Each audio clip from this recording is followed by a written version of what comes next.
Hello friends, welcome to Bhagavathi life style. இன்றைக்கி day in my life தான் பார்க்க போகிறீங்க. ஸோ ஆடி 2வது வெள்ளி காலம்புரை எழுந்த உடனே கோலத்தை போட்டுட்டேன். கோலம் போட்டு அடுத்தது பூஜைக்கு தேவையானதெல்லாம் ரெடி பண்ணிட்டேன். பூஜைக்கு நல்ல டைம் எடுக்கும். ஸோ ஸ்லோவாக நம்ம பார்த்து பார்த்து எல்லாமே பண்ணணும். ஸோ பூவெல்லாம் பாருங்கள் எவ்வளோ அலங்காரமாக போட்டு வச்சுருக்கேன்னு சொல்லிட்டு சூப்பராக இருக்குங்களா?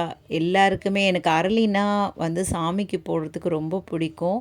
அண்ட் கொடுங்கலூர் பகவதி அம்மனுக்கு அரளியும் அண்ட் துளசி தான் ரொம்ப பிடிக்கும். ஸோ அதனால் அவங்களுக்கு அண்ட் லிங்கம் நந்தீஸ்வரருக்கு ஃபுல்லாக வில்வம், விநாயகருக்கு அருகம்பில். ஸோ அந்த மாதிரி பார்த்து பார்த்து தான் நான் ஒவ்வொரு பூவையும் போடுவேன். ஸோ அதுக்கு ரொம்ப டைம் எடுக்கும் எனக்கு. அதனால தான் ஸ்லோவாக வெள்ளிக்கிழமை மட்டும் கொஞ்சம் சீக்கிரமாக எழுந்து இதெல்லாம் நான் எல்லாமே அலங்காரம் பண்ணிவிடுவேன். அதுக்கு அடுத்தது தான் நான் சமையல் பக்கமே போவேன். ஸோ எப்படி நான் அலங்காரம் பண்ணியிருக்கேன்னு பாருங்கள், எவ்வளோ சூப்பராக இருக்குது. ஒரு தெய்வீகமாக உங்களுக்கு தோணுதா? ஸோ சூப்பராக இருக்குது பாருங்கள். அண்டு இதுக்கு அடுத்தது விளக்கெல்லாம் ஏற்றி பூஜைலாம் முடிச்சுட்டு தான் நான் சமையல் பக்கம் போவேன். ஸோ பூஜையெல்லாம் முடிச்சுடுவேன். விளக்கேற்றிட்டு எவ்வளோ அலங்காரமாக சூப்பராக இருக்குது பாருங்கள். இதுதான் என்னுடைய சாமி அறை.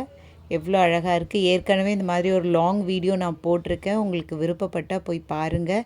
அண்ட் நிறைய லாங் வீடியோஸ் போட்டிருக்கேன். என்னோடய சேனலை சப்ஸ்கிரைப் பண்ணிவிட்டு எனக்கு லைக் கொடுத்து கமெண்ட் பண்ணுங்கள். அப்போ தான் நான் என்ன பண்ணுறேன்னு எனக்கும் தெரிய வரும். ஸோ இதுதான் எப்படி இருக்குன்னு சொல்லுங்கள். பூஜாரை சூப்பராக எக்ஸலண்ட்டாக இருக்கும். நீங்களும் காலம்புரை பூஜை பண்ணுவீங்களான்னு எனக்கு கமெண்ட்டில் சொல்லுங்கள். எனக்கு கமெண்ட் பண்ணுங்கள். ஸோ அம்மாவுக்கு இந்த மாதிரி தான் அலங்காரம் பண்ணுவேன். அரளிலையும் அண்டு துளசின்னா அவங்களுக்கு ரொம்ப விருப்பம். ஸோ அதுக்கு அடுத்தது பார்த்திங்கன்னா காலையில் பாலை ஃபஸ்ட்டு எப்பயுமே பால் காசிடுவேங்க. பாலை காசி காஃபி போட்டு அதான் அந்த டே எனக்கு ஒரு ஹாப்பனிங்காக இருக்கும். ஸோ அதுதான் நான் ஃபஸ்ட்டு பண்ணுவேன். காஃபியை போட்டுட்டு தான் மறு வேலை. காஃபி குடித்தோன்னா தான் ஒரு எந்துவாக இருக்கும். ஸோ அந்த ப்ராசஸ் போயின்ட்டுருக்கு. அப்புறமா நிறைய லாங் வீடியோஸ்லாம் போட்டிருக்கேங்க. திருத்தணி வீடியோஸ்லாம் போட்டிருக்கேன். அப்புறமா நிறைய பிரியாணி வீடியோஸ்லாம் போட்டிருக்கேன் நான். ஸோ காஃபியும் போட்டாச்சு. நிறைய வீடியோஸ் நான் போட்டிருக்கேன். ஸோ அந்த லாங் வீடியோஸ்லாம் போய் பாருங்கள். என்னோடய சேனல் எப்படி இருக்குன்னு சொல்லுங்கள். இப்போ தான் நான் நியூவாக ஸ்டார்ட் பண்ணியிருக்கேன்.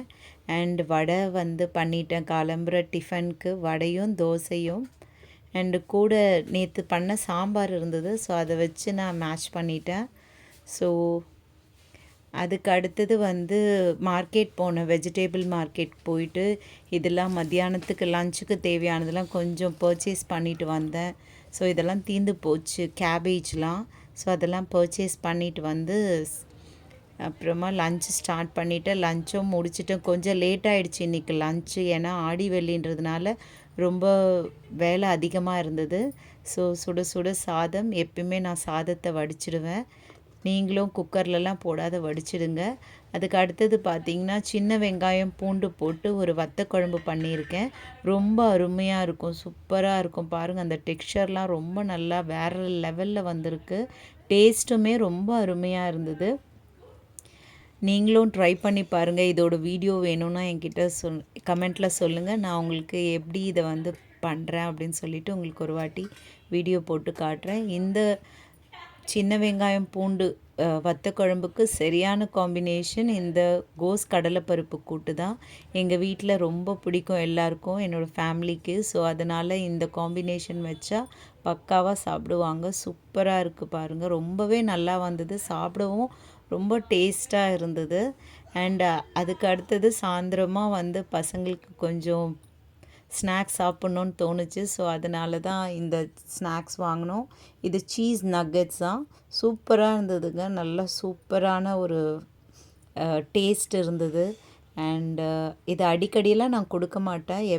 எப்பயாவது தான் ஒரு மந்த்லி ஒன்ஸ் இல்லைன்னா 3 months ஒன்ஸ் கூட கொடுப்பேன். அடிக்கடியெல்லாம் வாங்க மாட்டேன்.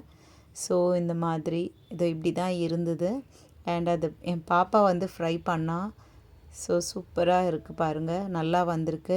என்னோடய சேனல் உங்களுக்கு பிடிச்சிருந்தா சப்ஸ்கிரைப் பண்ணி லைக் பண்ணி அண்ட் ஷேர் பண்ணுங்கள் அண்ட் கமெண்ட் பண்ணுங்கள். Thank you so much.